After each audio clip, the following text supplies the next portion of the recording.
Welcome back, ladies and gentlemen. I hope you had a good coffee break, good conversations, and you could refresh yourselves a bit for the next part of our conference. Before we get on to our first panel discussions, you see the speakers are already sitting here ready for you.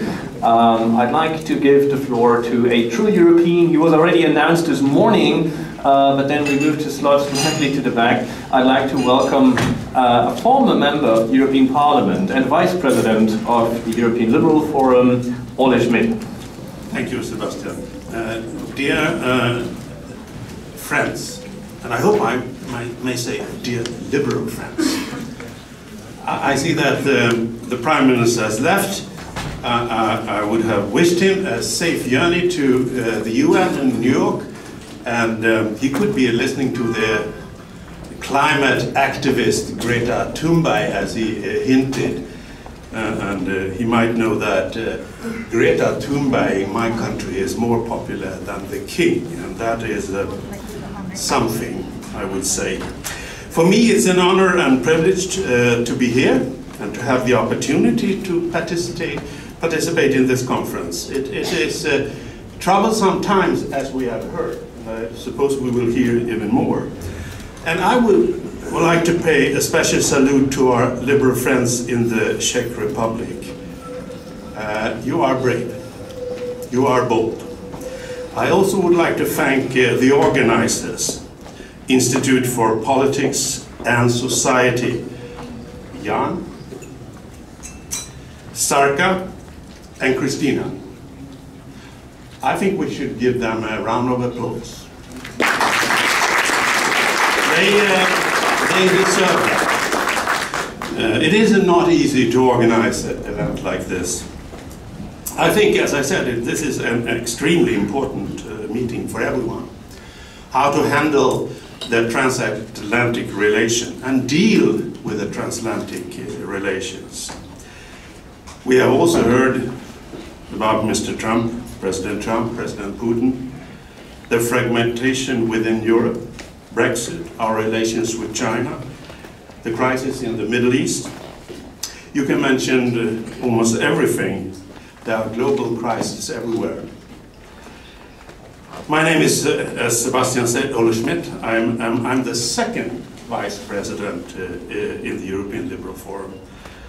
Martina Dravlajova is the first vice president within ELF, and she is in Strasbourg this week, so dealing with all the incoming commissioners. So I'm more or less replacing her.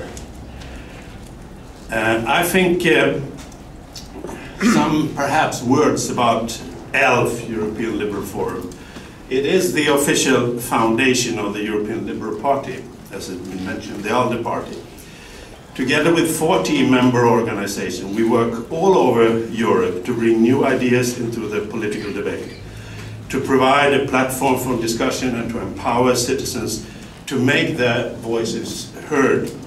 Just as today, this is a typical ELF event, and it's supported by you all, the European taxpayers, and we are funded from the European Parliament. And we work on all political levels, regional, local levels, and of course also European. I heard that Prime Minister Babis said that President Trump thinks Europe is complicated. Well, I've been a member of the European Parliament for 13 years. And I remember when I left, I even then thought it was complicated. And of course, why shouldn't it be? It's 28, perhaps 27 member states and relations with all over the world. it is supposed to be complicated. Democracy is not easy, but it has to be handled in a more global and European way in these days. I'm an optimist. I think liberals are supposed to be optimists. That's a part of our genes. I grew up in a fairly small, neutral country in the north, Sweden. Of course, we were also affected by the Cold War, but it could not in any way be compared with the experience that you had in the eastern and central parts of Europe. And of course here in Czechoslovakia at that time. I was a young student going to the university, my alma mater, Lund University in Sweden, in August 1968. It changed my view forever that socialism can be a true partner for freedom and peace. I think it was called socialism with a human face at that time. I think, friends, that we also should recall why NATO was founded. At least if we quote the first General Secretary for NATO, Hastings Ismay, Pug called, at least Churchill called him that. I think you all heard it, to keep the Soviet Union out, the Americans in, and the Germans down. That is, of course, an exaggeration, but a common ground for Europe and for the US for many, many decades. May I paraphrase and change Ismay, the General Ismay's quotation by saying today, to keep the Russians and the Chinese out, the Americans and the Brits in, and the terrorists and the nationalists down. We are supposed to discuss all these items today, a general view how to handle the relations with the US within our European family. And of course, we know that that is not that easy. Prime Minister Babiš mentioned that earlier. We are supposed to be a European family, but we are also sovereign states. It is not that easy to form a common position. But may I conclude by saying, from me, I've been in politics over 40 years now, getting older and older. But our liberal answer will always focus on openness, protecting human rights and diversity, a decent society where rule of law and respect for the constitutions are upheld. A society for the majority as well as for the minorities. In short, I would call that a true liberal society. And as I think Timmy duly mentioned, that the ALDE party actually gained in the previous elections in June. So I think, from a positive side, dear friends, we could see a glimpse. It's not a train coming toward us in this tunnel. It's a sort of light of a new Europe, but we have to do it together. We have to do it together. And of course, it's essential that we do it not only together in Europe, but globally, and especially the relations to the United States of America. Thank you.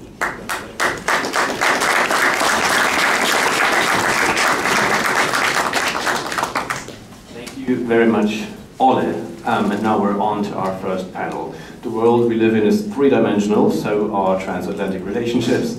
And we're now talking about the three dimensions of economy, politics, and security politics, which we will cover in a series of 3 panel discussions. This is number 1. It is about the economy, and without further ado, I hand over the microphone to Jan Macháček, whom you already know. Thank you very much. I would like to welcome all the panelists. First, Vice Prime Minister and Minister of Industry and Trade of Czech Republic, Karel Havlíček, welcome. John Lloyd is a journalist from Financial Times, welcome. Weston Stacey is an executive director of American Chamber of Commerce in Czech Republic. Miroslav Zámečník is an economic consultant, also at the office of the government and for the ministry. And Chris Boyer is vice president for strategic research and communication of AT&T, and he represents Atlantic or US side of the discussion also. So I would have like a little introduction, which is also a first question from everyone, and then every panelist would have 5 minutes for the opening, or 3 to 5 minutes. It's up to everyone. So this panel is devoted to economic challenges of Atlantic relationships. So if I summarize it, and I already spoke about it at the morning, there is a threat of trade war between the European Union and the United States, which is a little bit strange because we are allies in defense, so it is kind of a new territory that allies in defense would be maybe able or are balancing on the verge of a trade war. There is a trade war in place between the United States and China, which is impacting global economy and also European economy, and it's suppressing the expectations and level of trust in the economy. And also Europeans are afraid that after there is a deal with China, if there is a deal with China, they are the next, and there would be American president would demand or try a similar approach as he tried with others towards Europe. On the other hand, as I said, it doesn't have to be necessarily anyhow tragic, and if you would look at Canada and Mexico and Japan and South Korea, the new trade deal has been implemented quite quickly. So perhaps Trump is not such a great protectionist as many people believe, that he just doesn't like these imbalances, and from the position of power, especially towards the countries which have surpluses in trade with the US, he is pushing them to eliminate these or lower these imbalances. We can scientific economists could say that this is stupid and counterproductive, or it doesn't make sense, but that's the reality. We have a president who doesn't like these imbalances. And there is another complicated issues.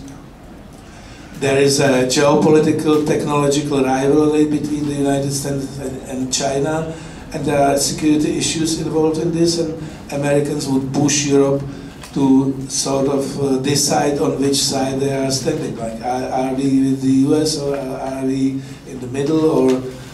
And so there is also an issue of taxation of American internet giants. There is also an issue of Brexit and some kind of a great, very special and swift deal potentially between the US and Britain, which also makes EU nervous, but it's probably very naive to expect that this is going to happen that quickly as some Brexiters believe. So this is to summarize the main challenges in the economic field, and so I would like to first ask Minister Havlíček for his opening remarks. So, Excellencies, dear distinguished guests, friends, it's a real pleasure for me to meet with you. It's an honor for me to discuss with you about the relationships between the Europe, or the Czech Republic, and United States of America. As you know, the world is changing. In the last years, it's no more divided into the military superpowers, it's divided into the economic superpowers. We can conquer the world, also the small and medium enterprises, and it's not existing iron curtains. That means that we can invest and realize the trade activities across the world. On the other hand, we have respect that there are also the new threats, especially from so-called third countries, and definitely we have to say that there are the three most important players in the global world. It's European Union, United States of America, and China. These three regions, they are not the countries, because European Union I feel as an important economic region. These three regions, they will generate in a few years 75% of the total GDP.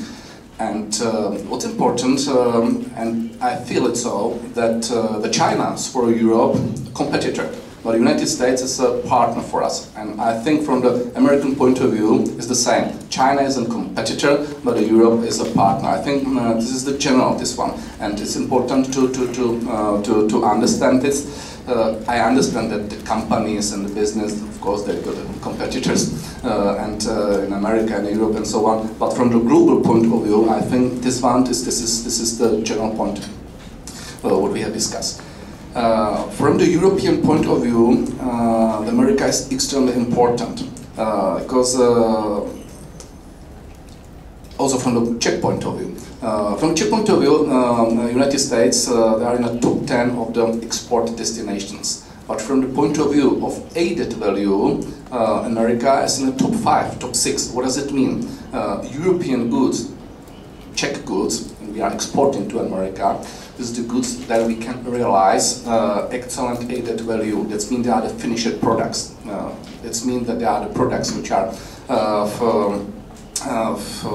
especially for American markets, and that's especially from the small and medium enterprises, extremely important message, extremely important information, because small countries, small companies, small and medium companies, they have to generate not only turnover as a sales, but they have to generate profit. And profit we can generate in the USA because US markets, they offer amazing opportunities to realize the profit there. That means that it's not only about quantity, it's about quality. And from this point of view, it's in America extremely important market because the small and medium enterprises, when they are managing the quantity, that means they are managing receivables, they are managing the big turnovers and total sales. That means it's a little bit dangerous from this type of the companies, because a lot of sales, that means a lot of receivables, that means risk. From SMEs point of view, it's much better to realize quality business. That means not so lot of goods, but to sell the products with the added value, with the profits. What does it mean? That means that we have to invest into the innovation, we have to invest into the R&D. If you are comparing the mutual European and American trading, it's interesting that, well, from the point of view of America, from the point of view of US, the trading balance is in a deficit. But if you are counting also the services, the deficit is on the European side. And the services, it's generating added value. Services is generating the profitability, because it's not only about the physical products, it's about the physical products and added value and the special service and so on. So from this point of view, it's very interesting to observing this position, this situation, and from this point of view, it's quite interesting. That's the reason that especially the Czech Republic, and not only Czech Republic, Euros must be based on R&D and innovation activities. Because in the future we have no chance to compare the Asian, Chinese, and Indian, Bangladesh, and so on from companies at the level of quantity. Where we can play important role is at the level of quality. What does that mean, the quality? Quality, that means that we invest into the innovation, we have to invest into the R&D, we have to invest into the science. It's my role. That's maybe the reason why I'm on my position, because I'm completely combining the R&D activities, because I'm responsible for research and development at the level of Czech Republic. At the same time, I'm responsible for the industrial and energy sector, and at the same time, I'm responsible for economic activities as economic strategic plans and so on. And my role and my objective is to create the Czech Republic is a country which is based on added value, which is based on innovation, which is based on R&D. I'm sure that this is the way also for the European countries, and in this segment we've got an excellent chance, and America is an excellent destination from this point of view. It means in America we can realize a profit. That's for me extremely important message.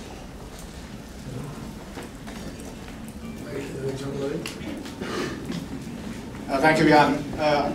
The members of this panel, including the Deputy Prime Minister who was just spoken, are experts on trade. I wanted to try to mention it, of course, but also to give something of a context, I hope, a skeleton context of the economic pressures and so on Europe, and to a degree on the United States. First one is about fear. There was a panel yesterday, Mr. Boyer was on the panel which was talking about 5G. And the coming of 5G, and to me as a relative novice to this, it was an eye-opener to realize the kind of revolution, the kind of industrial revolution which 5G over some time might bring in. Also what came out of that panel was a fear of China, a fear in two things. One, that the extraordinary development, the extraordinary growth of China in the last 20 years has, on one side, taken hundreds of millions of people, unprecedented numbers of people out of poverty. It's also now growing into an economic and technological superpower. And the fear is that European and indeed American industry and research, development, and so on, simply cannot keep up with the huge amounts of money and of expertise which the Chinese are throwing at it. The fear is accentuated by the fear too that the Chinese industrial and trade model is backed up by a communist state which is becoming more and more ultra-nationalist and seeks domination, world domination, not just a place in the world but domination. And that fear has yet to be calmed, but will continue for some time. China is no longer a developing country. It is an economic and technological superpower. Second point, and it's already been referred to by the Prime Minister and others, by Jan in his opening remarks, and that is the weakness of the European Union, especially the economic weakness, growth of broadly speaking anti-European parties, which did well in the last election, not as well as they'd hoped, but quite well all the same. And of course Brexit, which I'll come back to. And this means that the single market,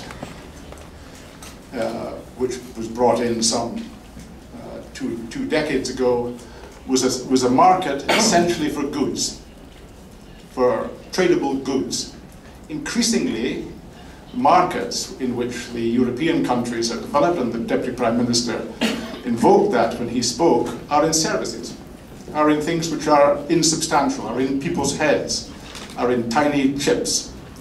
And the single market doesn't cope with that very well, and will have to change quite dramatically if Europe is to keep up. So European weakness is a large problem in the relationship with America. And the third point, in America, as people have said, Trump has threatened tariffs, especially against German cars.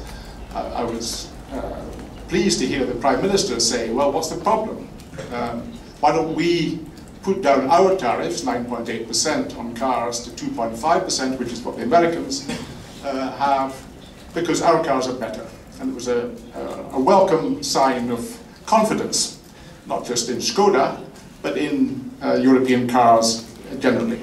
NATO is still regarded by most states and most statespeople as important. Trump has, and he's not wrong in this, has demanded that Europe put more time into it, money into it. For the moment that hasn't happened, but again the Prime Minister said it would happen under his watch.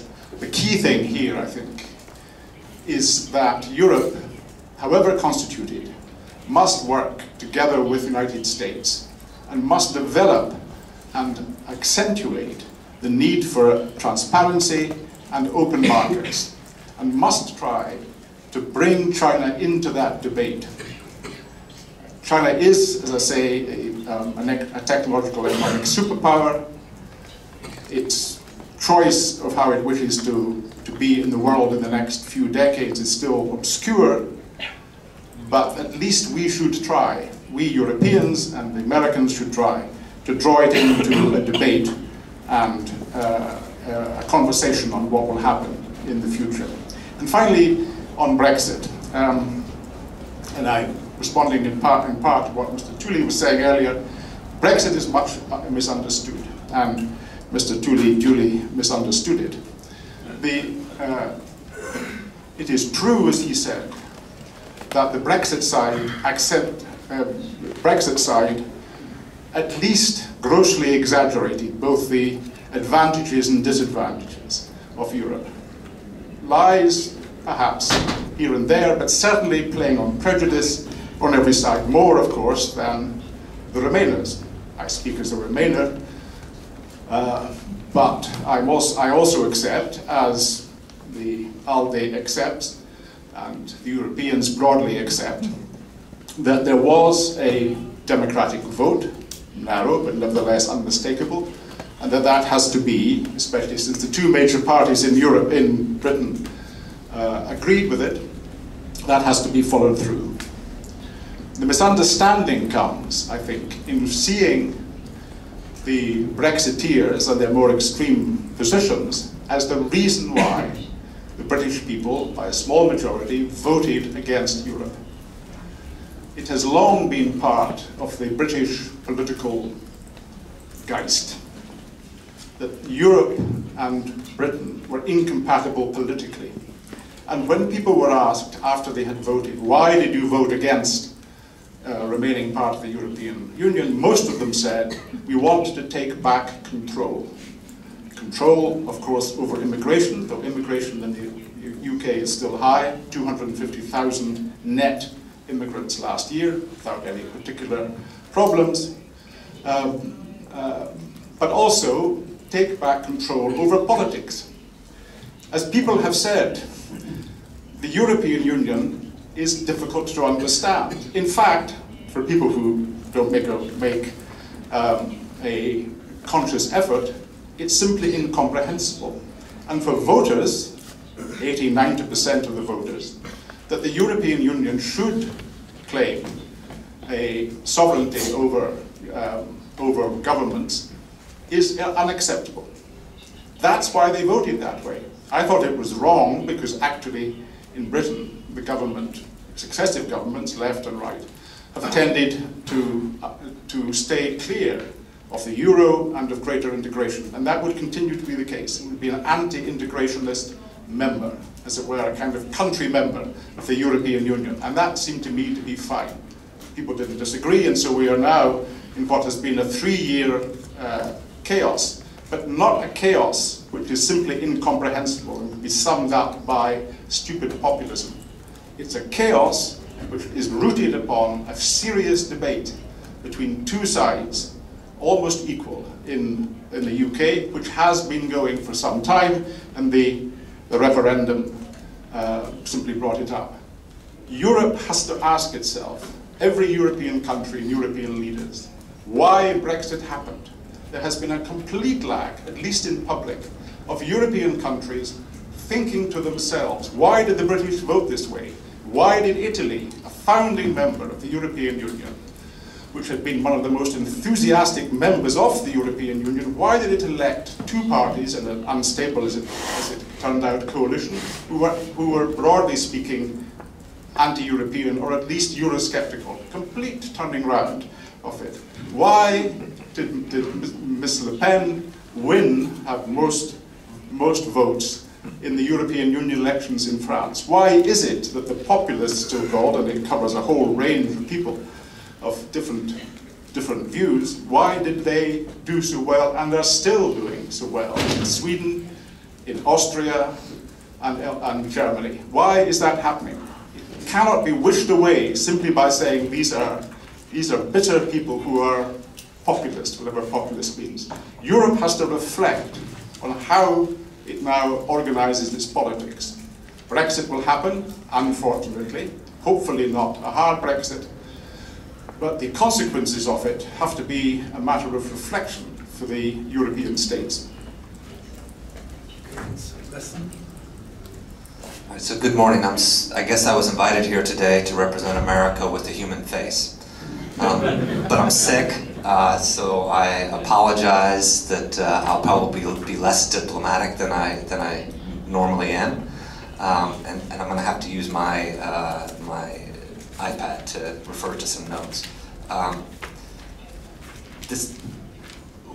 This panel is supposed to be on the economic challenges facing the transatlantic relationship. So if you take those challenges and if you try to separate, just look at the economy in a vacuum, the question, I think, and Minister Havlíček referred to it, is what's the challenge, right? Because if you look at the transatlantic relationship stats, half of the globe's personal consumption comes from either the EU or the US. 54% of the foreign direct investment into the United States comes from Europe. 55% of US foreign direct investment in other countries goes into the European Union. The US spent 31 billion US dollars in Europe on research and development in 2016, which is the last time they calculated these numbers. And the EU spent 45 billion US dollars into the United States. This is by far the biggest numbers of any trading relationship in the world. And it's growing, right? So if you just look at what business relationships are doing, are making between the two countries, the only challenge is how much can we grow? How much more can we integrate? Because the economies are significantly integrated. And one last number, because I think it's going to be important. You talked about the change to the intangible economy. 75% of the digital content created in the entire world is created either in the US or the EU. So it's a strong relationship. There's a lot of very good ties, deep ties, and you're going to the US next week to make more, right? So I think we have to remember that there are different levels of the relationship between the European Union and the United States. And on the business level, on the true economic level, there's no crisis. None. So we talk about the tariffs, right? So the tariffs are political. They're not economic, right? They have an economic consequence. Businesses are punished for it. But tariffs are a way for politicians to address, to try to cover up for the fact that they cannot address domestic problems, domestic challenges to the economy, or other things. The tariffs are not, actually will not have a significant effect overall on the growth of the economic relationship. What could have threats to the economy are inequality, the growing inequality, because it's driving debt up, and that's a big economic threat.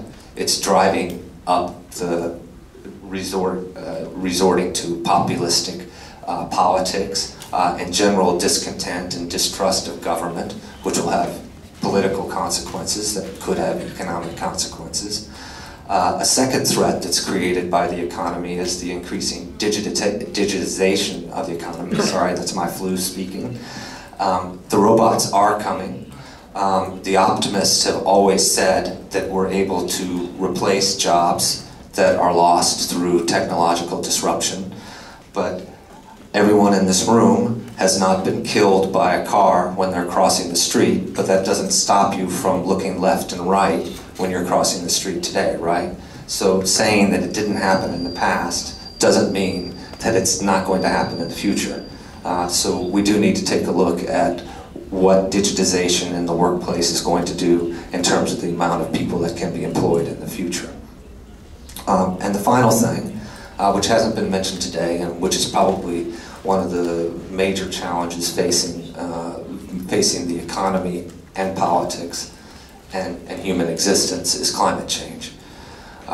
And this is an area of the economy where the real question in the business community is why have we not, why when we have focused so much on science and so much on risk analysis and every other part of the economic sector, we're not using science and risk analysis to assess what we're doing about climate change.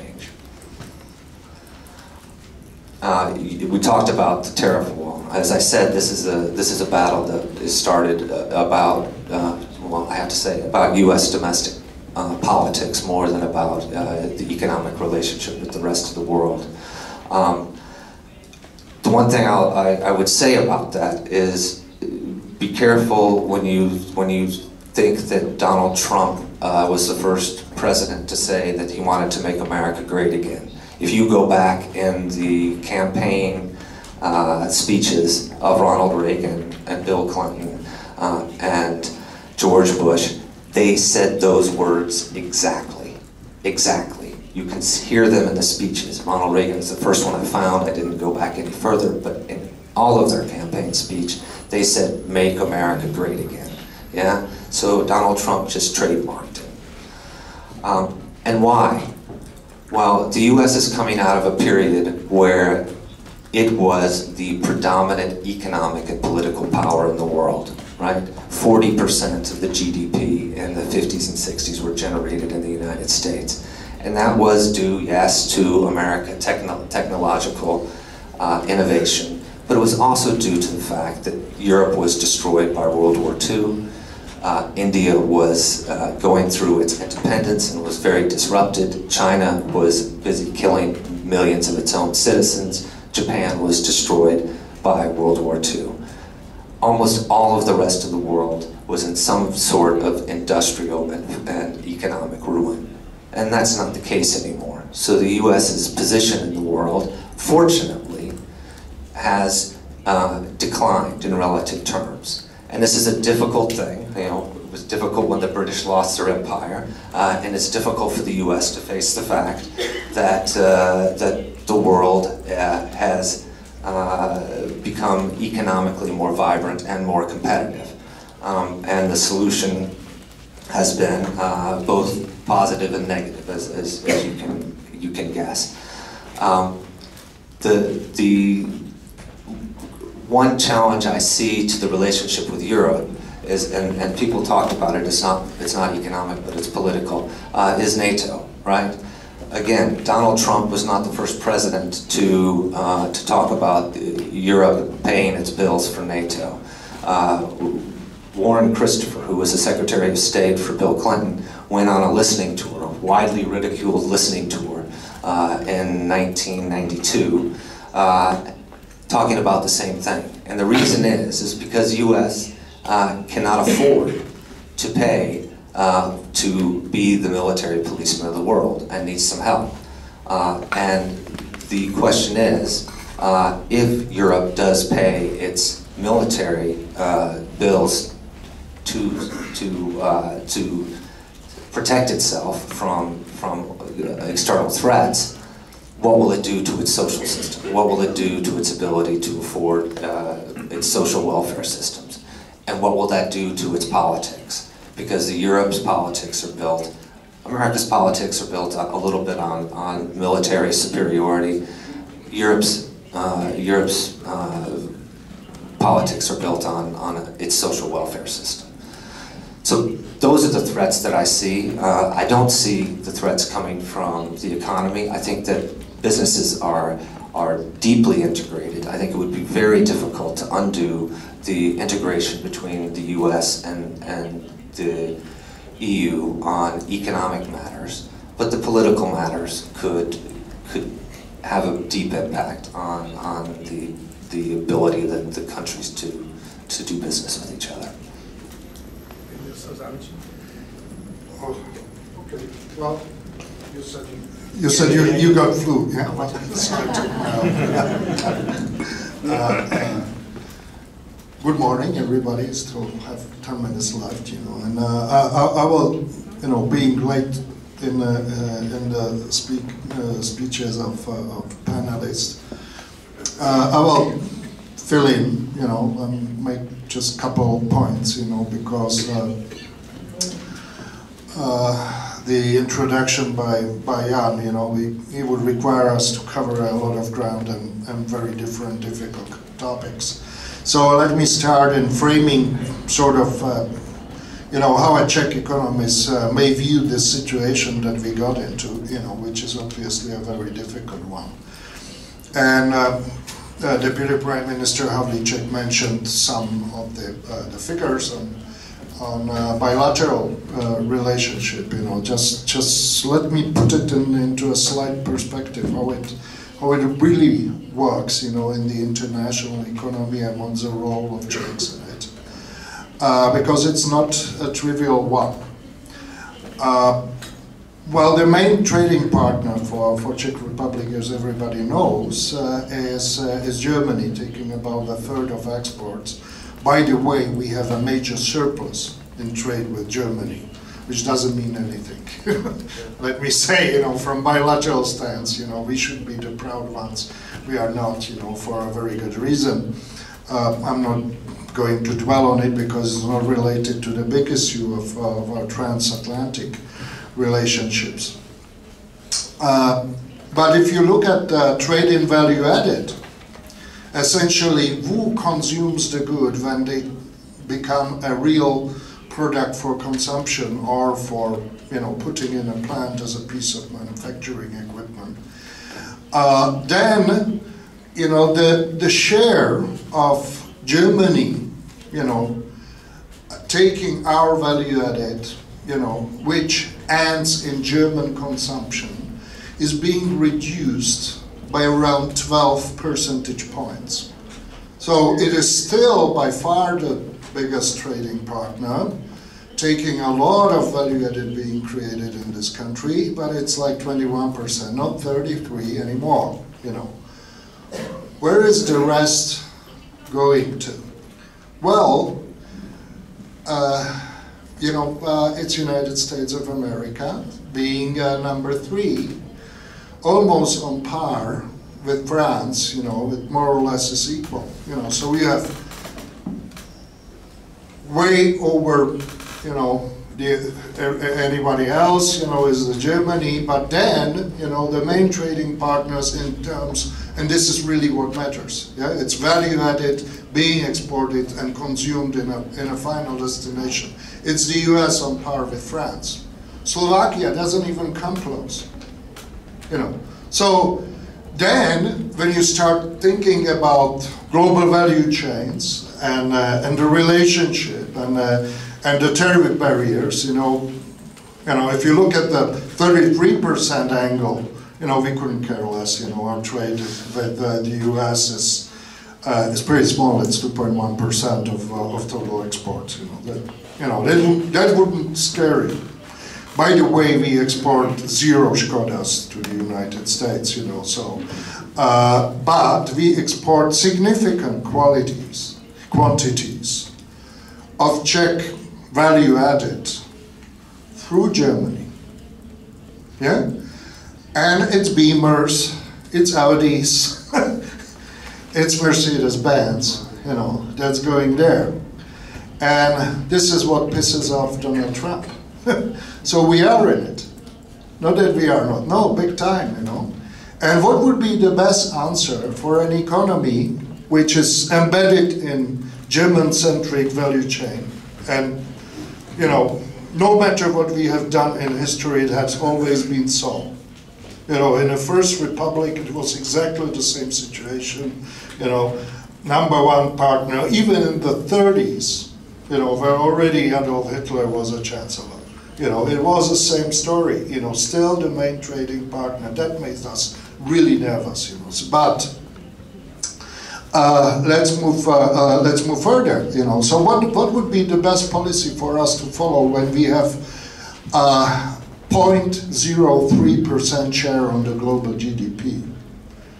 Well, essentially, you want to make friends, and when you create barriers, you know, our barriers are imposed upon you you know, the small ones suffer disproportionately because it's a sort of fixed cost. You know, economists know what I'm talking about, you know. So in order to surmounting such a barrier, you know, we have to expend significant effort. You know, unlike large economies, you know, who have their own internal markets and always can adjust somehow, you know. So, even final point is that Germany is running by far the biggest current account surplus and a major trade surplus in trade with Germany in terms of manufactured goods, you know, which is what is visible, which is what is irritating Donald Trump, and what ultimately, if there is a tariffs imposed as a sort of retaliation, no matter what economists think, this might happen, you know, he can declare that it's a threat to national security of the United States, which is a big bullshit, you all know that. But for political consumptions, that's the easiest way how a president of the United States can do it, you know, and this is valid from JFK, you know, it's a law that was brought into US legislation in 1962, the year when I was born. And so it's a long time ago. And it has been on the books, as have been used rather sparingly, you know, but you see, so the policy response would be, let's go for zero tariffs, you know, and trade with the United States. For Czechs, that's only natural because anything else is making our life more difficult. And the only way how you can use the skill base here and develop it properly is in a tariff-free world. Because we are so small. That's easy. That's a piece of cake. You know, once you start thinking along these lines, it's very easy to understand, you know, what our position should be. So that's a first, you know. What is the problem is that other countries are not that outward oriented, and they are much bigger and much more politically important in European Union, you know. So there are also sensitivities which are not present here, but are major concern for consumers in European countries, and consumer is a political wall to be reckoned with. You know, here I'm talking about GMO food products, you know. Major issue, unsurmountable. Europeans, Czechs maybe, you know, if you say that chlorinated US chicken exported by courtesy of Tyson Foods will be 50% cheaper, they will go for it, you know. Many of our voters will be actually grateful if they can reduce on their food bill. But in UK, no way.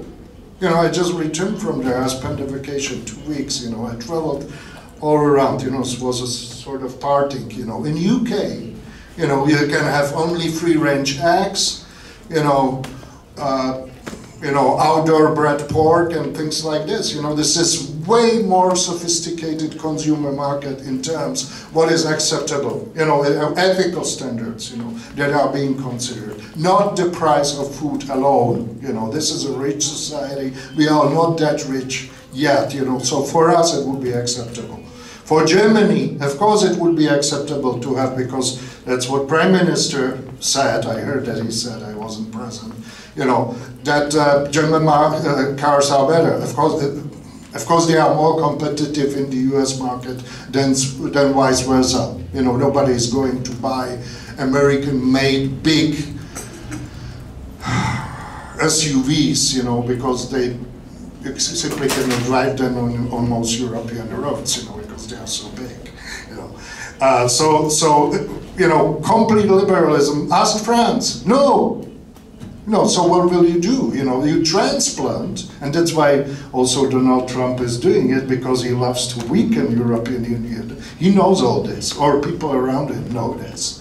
You know, so once you pry, you know, on German-French difficulty, and you try to separate Brits, you know, with the idea they will get a sweet deal. No, they will not, because, you know, swing states in the US will never allow, you know, that you can keep hormone-treated beef or chlorinated chicken out of the UK market, you know.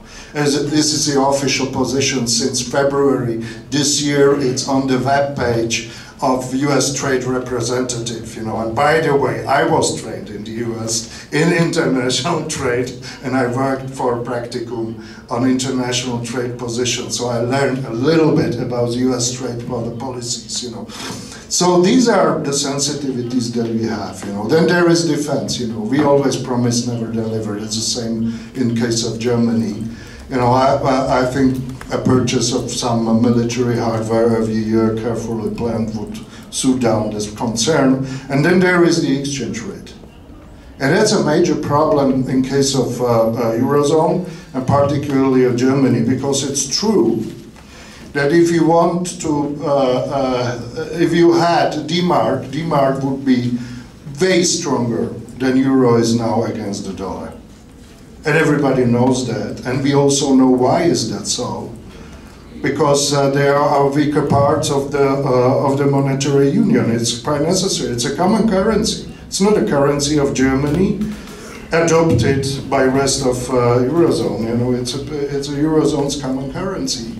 So by definition, it has to be weaker than D-Mark, because it has to accommodate southern countries, etc., etc. You know, but this is a major problem in terms of policy. You know, is Europe allowed to have a common currency or not? Yeah, so this is a major issue, and you can ruin the partnerships. You know, apart from this, we have plenty of common ground. You know, and we have a partnership, especially if we look farther down on the road. And I will finish with one little story. You know, I had a friend I used for the World Bank, and I had a friend in the International Monetary Fund. And Friday evening we used to go, you know, to some bar. Yeah, and he came to me and said, "Well, listen, you know, a Chinese executive director got a new advisor. It's a young female. She's very smart. You know, I read some of her statements. She's super smart, and I asked her, you know, to join us for drinks. You know, and we had a couple of beer. He was quite courageous. You know, she digested it well. You know, and so then discussion was relaxed, and I asked, you know, so when will you join our democratic family of global nations? You know, and she said, vice versa. Yeah, we are Middle Kingdom. We were #1 for the entire cultural history of mankind. What we enjoy here is an aberration. And she was partly right. Thank you, Marek. It's extremely interesting what you say, but we have to give space to others also. So I would like to ask Chris for his opening. Yes, well, thank you very much for having me here today. It's a great audience, and I appreciate the opportunity to speak. I'm more of a security expert, so I'll talk a little bit about the intersection of economics and security, and specifically about fifth-generation wireless networks, or 5G technology. So similar to what I talked about yesterday. So first off, just to start off a little bit, just to for those of you who aren't familiar with AT&T, we're a large global telecommunications company. We are one of the largest in the world. We currently operate in somewhere around 180 countries globally. In the United States, we have, I don't know the exact numbers, but somewhere around 120 million wireless subscribers. We also offer video services. We are also the owners of Warner Media, so if you're familiar with HBO, we own HBO as well. So a very large conglomerate that operates around the world. So shifting gears a little bit into 5G, you know, why does 5G matter from an economic perspective? I think if you look at 5G, it's really a technology that is going to underlie a lot of advances in what we like to call the industrial Internet of Things. There's been a lot of reports done in the United States. I don't know the numbers for Europe, but that 5G will power things like autonomous vehicles, smart cities, a whole range of advancements in healthcare, IT, and if you look at those developments that'll be driven by the network infrastructure, it's going to lead to significant GDP growth and also jobs. So 5G is kind of an enabler of a range of technological advances. And so what are the issues that we're concerned about from a security perspective is that if you look at the 5G infrastructure, in particular the suppliers, the people that provide the equipment that we deploy as a network operator, there's been a consolidation of those suppliers over the past decade.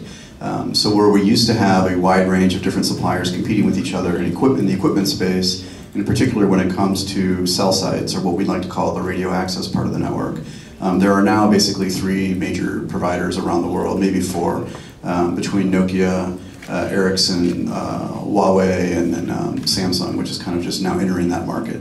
And so the concern from a network operator's perspective is that as time goes by, we are going to be left with, we basically have these 3 or 4 suppliers. If you consider, and I'm not going to get into the security debates, but if you consider the Chinese suppliers as having, initiating security risks, then you're effectively left with 2 or 3 suppliers, basically Ericsson and Nokia. And then if you look at the growth of the Chinese suppliers vis-a-vis the traditional European suppliers of equipment, they are largely outpacing Nokia and Ericsson in terms of growth. They're spending somewhere around 1.5 to 2 times as much money on research and development capabilities. And so in the long run, the economic challenge that we have, which ties into security, is the concern that, over the next, it's not a concern today, but it's a concern that down the road, the existing options will no longer be able to keep up with the competition from China. And for those of us who are not using Chinese equipment, we'll be left with either second-tier equipment, or we won't have the same capabilities, or we'll be in a race that we won't be able to win because of the pace that's occurring right now. So that's the economic security concern that I think you've heard from a lot of different people. So how does that tie into transatlantic partnerships? I think where we come at it from is that we're not advocating a anti-China agenda or saying that there should be bans of the equipment. But what we do think is that there should be certain policies put in place that support a vibrant and competitive, diverse marketplace for telecommunications equipment over time, so that the existing options can continue to thrive, so that companies like Nokia and Ericsson can continue to grow, and we can also see new entrants enter the marketplace, so we have a truly diverse set of suppliers. That's in our best interest as a business. We also think that's in the best interest of the global community. And so there's ways that we can do that. Some of the policies that we've been advocating for are things like interoperability requirements. If you look at telecommunications networks today, the equipment, especially in the radio access part of the network or in the cellular part of the network, is very closed, so it's not truly interoperable. There are things that can be done to make it more interoperable, so you could have even if you chose to use a piece of Huawei equipment, it could interoperate with the Ericsson equipment or vice versa. We're also advocating for more transparency in the deal structure, meaning that if there have been accusations, and I'm not going to say whether I agree with them or not, but there have been accusations that certain suppliers are subsidized by their government, so having more transparency around the deal structure so that they don't come in and undercut the cost of all of the other competitors. So I think interoperability, transparency, diversity, so that as you build your networks, you don't just pick one supplier, you pick multiple suppliers to ensure that all of them get a piece of the pie. Those 3 things together, we think from a policy perspective, can at least ensure that that we have a truly competitive market, that we level the playing field, and that all of the different suppliers that are in the marketplace can truly compete on the merits versus having it tilted in one direction or another or manipulated in a particular way. And if we do that, and we combine that with some other technological, and I won't go into the technology side, but some other technological developments around opening up the networks and making them much more interoperable, we can lower the barriers to entry and create an opportunity for new competitors to enter the marketplace and hopefully diversify the supply chain. Those are all things that we'd like to see as a business. But the key is that the United States really can't go it alone and achieve those outcomes by itself. Telecommunications at its most fundamental level is a scale business. In order to get the economies of scale, you have to have a broad policy around the world. We won't, the U.S. market by itself is not really enough to sustain multiple suppliers that are in the marketplace. So there needs to be a partnership, I think, between the United States and Europe and other parts of the world to have a true policy that encourages competition in the supply chain. And that's really why I'm here today, is to talk a little bit about those issues. Thank you very much. So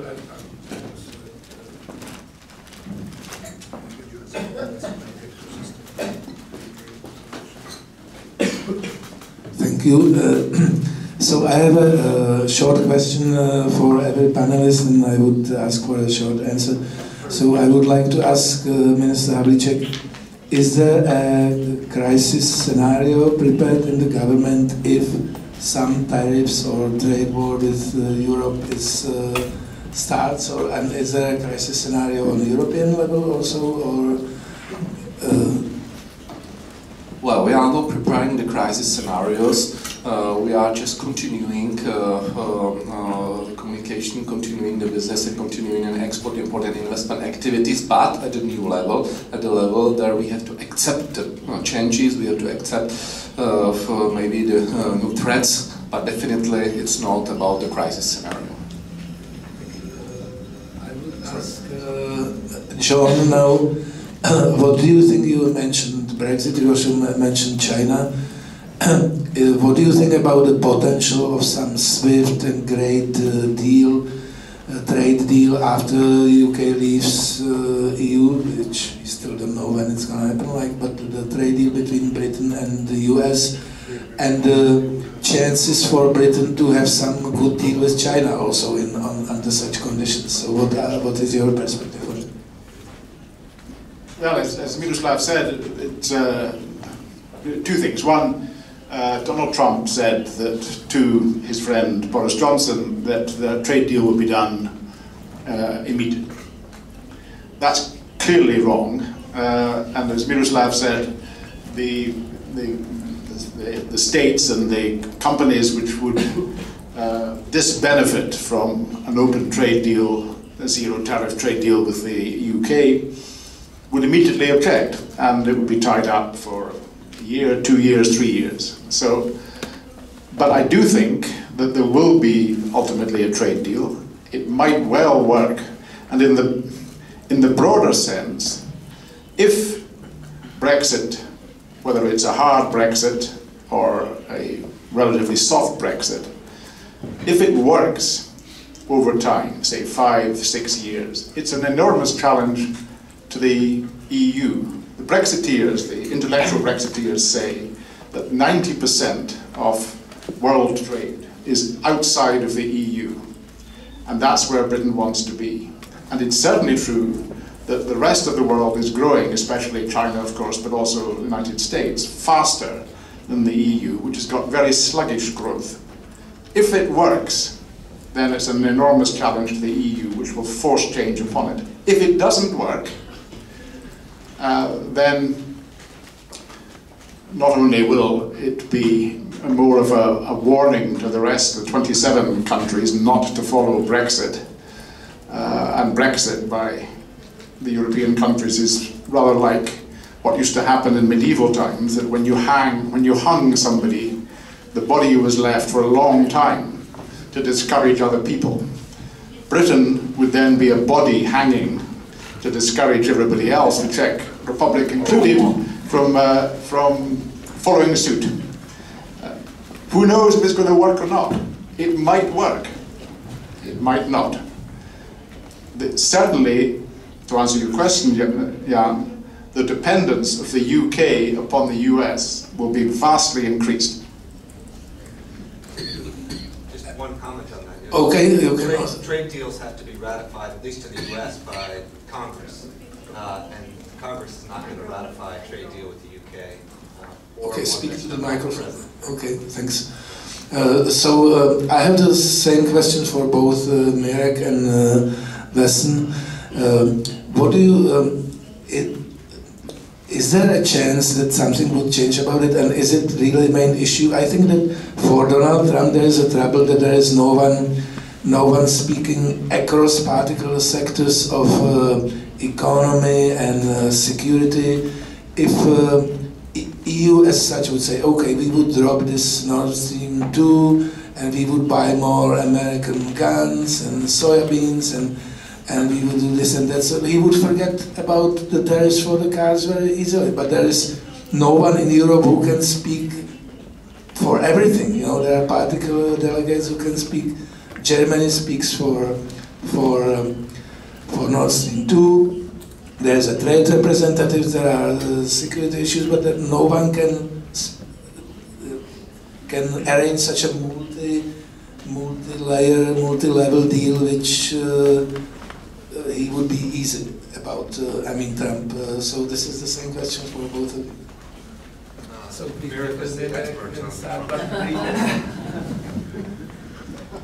You said it. No, I studied not Trump's trade policy, I studied US trade policy as a subject at Georgetown School of Foreign Service, yeah. And I also participated in a training, you know, that was on site, you know. So this is not that I understand, you know, what's going on in Donald Trump's mind or in the closer circuit of his relations, you know. I have very high respect for U.S. Trade Representative Robert Lighthizer. You know, he's impeccable in his knowledge of trade treaties and the rules of the WTO, etc., etc. You know, but his stance is tough, and he will not relent unless pushed to, in case of Britannia. You know. If you look at this, and I just suggest that we all do so that we are properly informed, you know, when discussing certain issues, you know. So this is the official negotiating position of the United States. The language is exactly the same in case of UK as it is in case of European Union at large. You know, so they will demand exactly the same thing, and the reason why they are demanding it, because these are long-term, well-established issues that are nagging U.S. trade policymakers for decades. It has already been around. You know, when I first started, it would be, you know, like 27 years ago when I arrived in Dallas International Airport. It's a very long time ago, and I studied it at that time, you know, so, you know, nothing has changed, essentially. It's still pharma business, you know, because they are paying for R&D, you know, it's still soybeans, you know, it's still corn, you know, it's still beef, it's still chlorinated chicken, you know, it's the aircraft, major conflict between Boeing and Airbus Industries, you know, and relevant one. These are not silly things, you know. I'm not trying to make somebody look stupid. No, the undercurrent is reality. And that's why it's so difficult. That's why it's so difficult, because it's embedded in economic geography of Europe also. French interests with much lower market dependence on the US is naturally very, very different compared to Germany. I think that's okay. That's okay. Yeah. And so I have a question, a last question. Sorry, Weston, you wanted to remark something. Sorry. So 20 seconds. So we'll find out what happens, because the Section 302 ruling from the Commerce Department on the national security threat of the European auto industry to the United States is due, right? It's actually overdue. So in the next few weeks, the Commerce Department will deliver to the White House this document that assesses the security threat, and then the White House will make a decision. And I would argue that it's out of this panel, right? It's not a matter of economic expertise to figure out what the White House is going to do, but political expertise, because this is all about what happens next November, which is the U.S. presidential election. The business community is almost, in the United States, is almost unanimously opposed to automobile tariffs. My organization is very strongly opposed to imposing any auto tariffs. It's all politics. Okay, thank you. And my last question for Chris. You are more about telecommunications hardware, but I wonder what's your opinion about the internet? Do you think that there is going to be a Chinese internet, American internet, and European internet? Because this internet is also connected with hardware, and some politicians in Europe are calling strongly for creating some kind of a European internet, and there is a tough approach against American internet giants. Is there a chance that Europe would ever have its own internet? What's your opinion on this? So I don't. Okay, I got it. So I don't have like an official AT&T view of that question, but I think between the Europe and the United States that there will always be some synergies there on the internet. Like I can't see a situation in which we have a bifurcated internet between the USA and Europe, just because there's so many shared touch points that people have. Think about how many users there are on different social media sites around the world, even with things like GDPR being launched. I mean, the United States is currently debating whether it's going to have its own privacy rules put in place. The state of California has passed a privacy law there that is, so I think there will be, there might be some differences between how it's regulated between Europe and the United States, but I think overall there's going to still be a common internet, at least that's my personal view.